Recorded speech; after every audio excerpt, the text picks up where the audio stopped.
Welcome to the Deep Dive. Today we're turning our focus to a city that, well, it really embodies contrast like few others. Bangkok, officially Krungthep Mahanakhon. If you're looking for a case study in, let's say, organized chaos, ancient tradition smashed up against hypermodernity and just sheer human scale. This is it. It's a fantastic subject for us because the sources really highlight this fundamental paradox.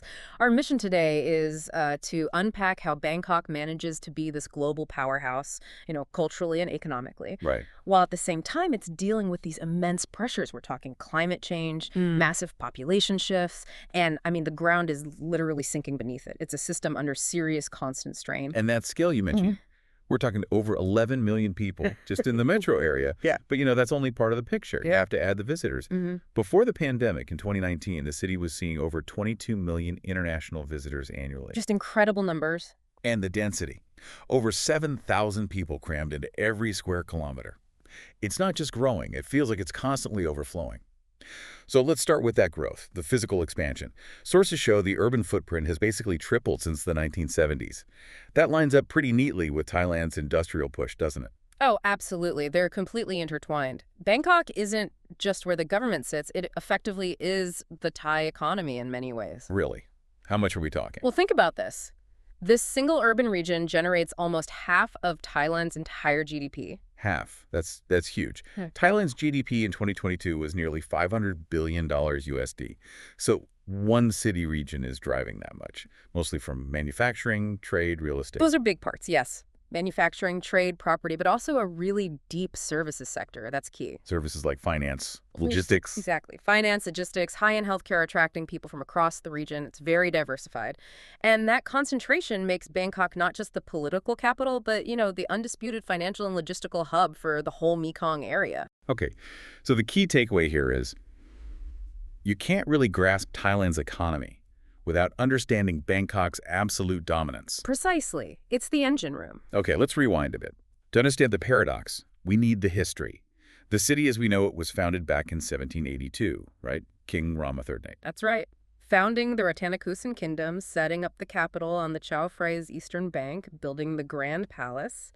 It started very much as a water-based city, lots of canals. The whole Venice of the East idea? Exactly that. But the city we see today, its modern layout, really started taking shape later, late 19th century under King Chulalongkorn Rama V. Ah, the great modernizer. Yes. He looked outwards towards Europe and started this huge push, replacing canals with roads, bringing in railways, deliberately shifting away from that older water-centric model. So it wasn't a slow evolution. It was a conscious, quite aggressive modernization phase. Very much so. And that decision, made over a century ago, directly created this jarring, sometimes frankly weird urban landscape we see now.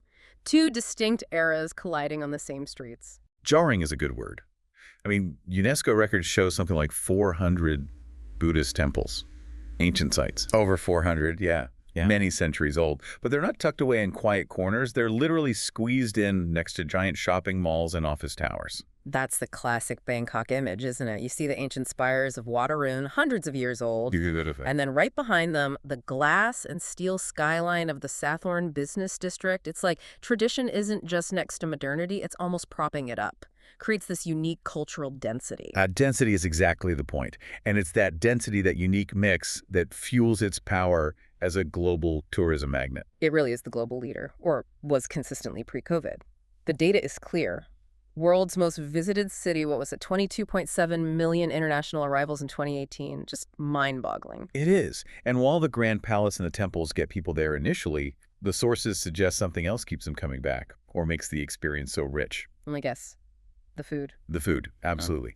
The culinary scene is arguably the deeper, more sustained draw. Oh, definitely. Forget the fancy stuff for a second.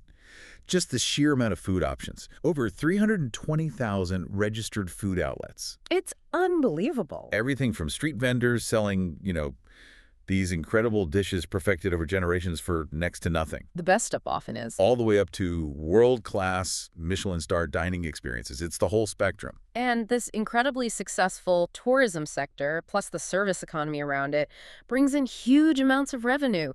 Tourism alone is about 20% of Thailand's GDP. Wow, 20%. But, and here's the catch, Those millions of visitors, layered on top of 11 million plus residents, it puts an almost unimaginable strain on the city's systems, infrastructure, environment. And that's the core tension, isn't Yeah. it? The very success that brings in the money and the global profile Yeah. is simultaneously undermining the quality of life for the people who actually live there. Exactly.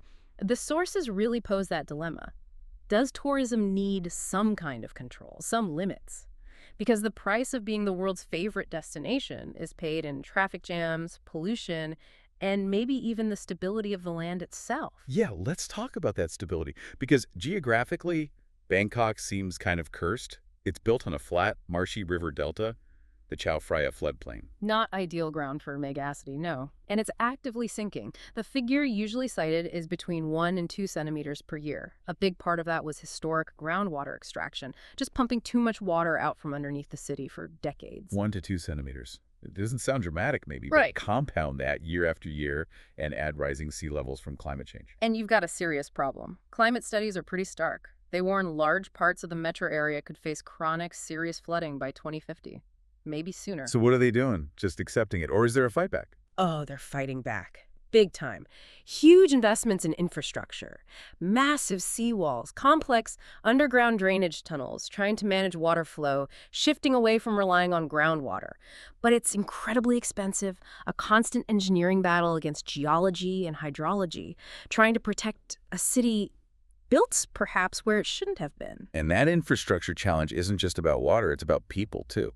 The transit Yeah. system, they've built the SkyTrain, the BTS, over 140 kilometers. And the MRT subway, another 70 kilometers. That's a huge network. It is vast, yeah. Yeah. But it's still not enough. You've got something like 20 million trips being made across the city every day. Cars, buses, trains, ferries on the river, motorcycle taxis weaving through everything. Chaos. The result is legendary traffic congestion, gridlock. Average commute times are over 70 minutes a day. 70. That's brutal. Yeah. That's got to put incredible stress on people. For sure. And behind that daily grind, there are these huge demographic forces at play. We mentioned the official population, around 5.5 million registered residents. Right. But the sources are clear. The actual number of people living and working there is probably closer to double that, maybe 10, 11 million. How? Where do they come from? It's a massive magnet for migrant labor. People from rural Thailand moving to the city for work, but also large numbers from neighboring countries like Myanmar, Laos, Cambodia. They're essential for the economy, construction, factories, domestic work, the informal sector. Fueling the growth. Fueling the growth, absolutely. But it also deepens the contrast. You see incredible inequality. Yeah, the sources mentioned Bangkok has some of the highest income disparity in Southeast Asia. It does. So you get these super luxury condos going up in places like Sukhumvit, costing millions right alongside. Well, the official figures suggest over 1 million people live in informal settlements, slums, basically, Cool. often without reliable power, water, sanitation. So it's that classic story. Explosive growth, but the benefits aren't shared equally at all. Not even close. It's a major challenge. And yet, despite all these fractures, environmental threats, social inequality, the sources keep coming back to Bangkok's cultural resilience, its vibrancy. How does that actually show up in daily life, beyond the big festivals like Songkran? Well, I think it's in the continuity you see on the ground. You have these massive, gleaming shopping malls, Iconium, Central World. 7 of the world's largest are apparently there, like these modern cathedrals of consumption. Right, air-conditioned bubbles. Yeah. But literally right outside or just down the street, you still have thriving traditional markets, family-run shop houses that have been there for generations. And importantly, the floating markets are still functional. They're not just tourist traps. They're still part of the local economy, harking back to that original canal culture. So the local manages to survive right alongside the global. It absorbs the new without completely erasing the old. It seems to, yeah. It's quite remarkable, but that relentless development and sprawl comes at a heavy environmental price beyond just the sinking land. We have to talk about air quality. The PM 2.5 issue. It's bad, isn't it? It's a chronic, serious health threat. Pollution levels often go way above what's considered safe. It has real impacts. Remember back in 2019, they had to close over 400 schools temporarily because the air was so hazardous. Right. That hits everything. Health, the economy. And then there's the water itself. The Chao Phraya River, the city's historical artery. A report in 2022 found nearly 40% of water samples failed quality standards. 40%. What's causing that? Untreated industrial waste, urban runoff. Sewage. Basically, the river is being used as a drain. It's hard to sustain a city built on water if the water itself is becoming toxic. Yet, despite all this, Bangkok keeps its global status. It's ranked as a major middleweight global city, top 20 for international conferences. The airport's handled, what, 65 million passengers combined in 2023? It's still a massive regional hub. It is, and that's the ultimate tension the sources point to. It's this vital global node attracting people, money, influence. But organizations like UNESCO are warning that the unchecked sprawl is now directly threatening the irreplaceable historic core, places like Rattanakosin Island. So the balancing act between growth and preservation is getting harder. It feels incredibly fragile, yes. Hashtag tag outro. So wrapping this up, Bangkok, Krungthep Mahanakhon. It really is a city defined by spectacle but also by survival. It's sacred and secular, chaotic and ordered all at once. But maybe its most defining trait is this amazing ability to just absorb shocks, economic crises, political turmoil, environmental stress, and somehow keep reinventing itself, keep growing. And that pressure isn't easing. Forecasts suggest the metro population could hit 12 million, maybe more, by 2030. It's a living example, isn't it, of perhaps the central challenge of our century. How do you manage relentless growth when it's tied so closely to fragile traditions and a fundamentally fragile environment? That's the heart of it. Well, this has been a fascinating deep dive into one of the planet's most complex and compelling cities. And maybe the question Bangkok leaves you with, is a big one. In this era of the megacity where growth feels almost non-negotiable, but the pressures are just immense, can urban life stay truly human? Can cities keep evolving and expanding without sort of devouring their own soul? Something to think about next time you find yourself looking at a city skyline.